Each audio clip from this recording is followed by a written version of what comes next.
How many more days in this older? Living life in the struggle like we all curse. We should get ready for the dark night, seeking for the limelight, only if your mind right. How many more days in this older? Living life in the struggle like we all curse.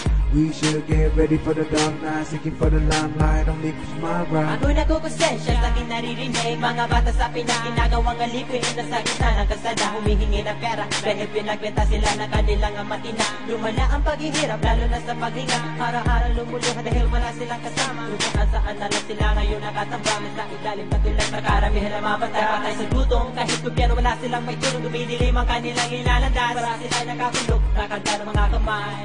May pag-asa pa sila sa panibagong buhay. Ang buhay ay aming pagdaanan at di maiwasan kahit na mahirap ang buhay sa Pilipinas.